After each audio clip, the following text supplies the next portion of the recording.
Kisah pemuda pendaki gunung berusia 14 tahun dan dia dibawa ke perkampungan gaib. Bagaimana ceritanya dan bagaimana kita menyikapi akan hal itu? Untuk itu tonton selengkapnya di channel Kamus Misteri, channel kesayangan kita. Jadi begini, saya akan menceritakan suatu kisah anak bernama Gibran berusia 14 tahun. Dia melakukan pendakian ke Gunung Guntur. Kalau tidak salah tanggal 19 September kemarin dia mulai pendakian. Dan ketika dia ada di beberapa pos di sana, di pos ketiga katakanlah, dia sudah merasakan keanehan.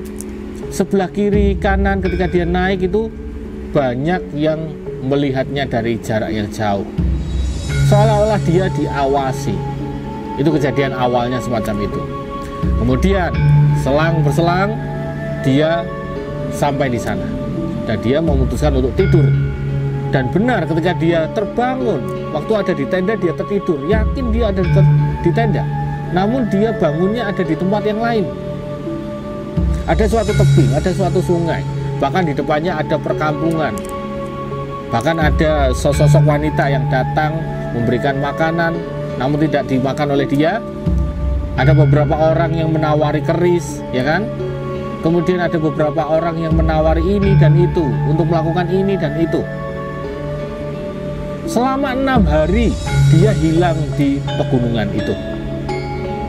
Bahkan kalau tidak salah namanya Bapak Ade, seorang kuncen, juru kuncinya di sana, mencoba untuk menemukan dia dan beberapa tim SAR ya. Dari keluarga pun disuruh untuk mencarikan beberapa syarat untuk menemukan anak tersebut.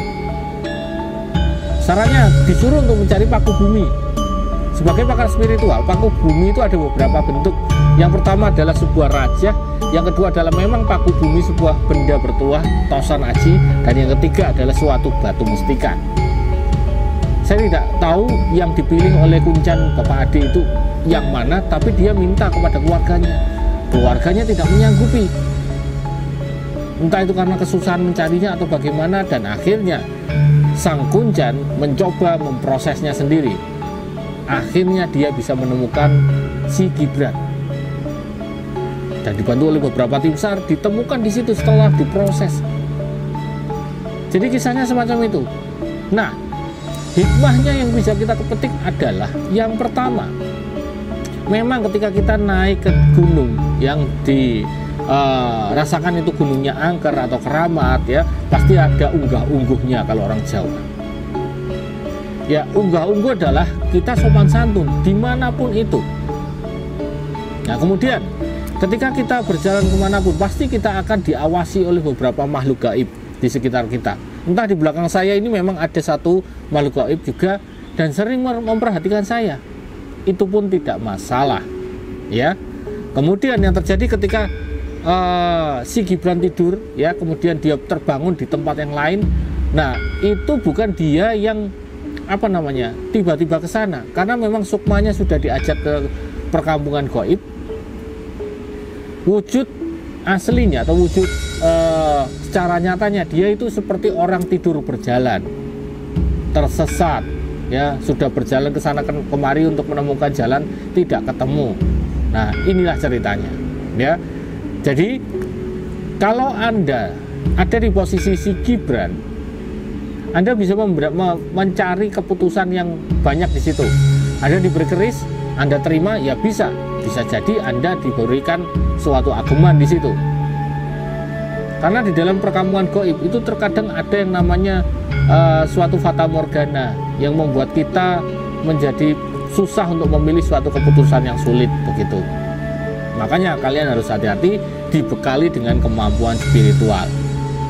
Ngomong-ngomong mengenai paku bumi yang tadi, sebenarnya apa sih itu, Ki?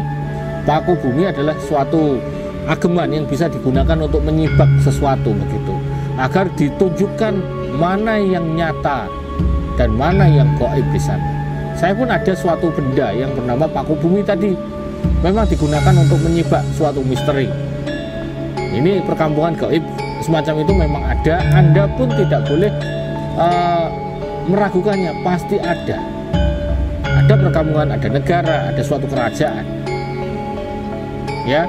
Jadi hikmah yang bisa kita petik yang utama adalah dimanapun kita berada, kita harus menjunjung tinggi sopan santun.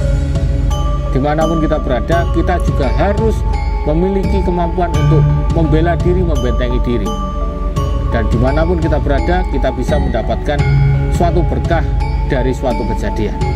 Semoga yang saya share hari ini bisa memberikan Anda manfaat, dan semoga misteri yang terjadi ini menjadi pembelajaran untuk kita semuanya. Sekian dari saya. Wassalamualaikum warahmatullahi wabarakatuh.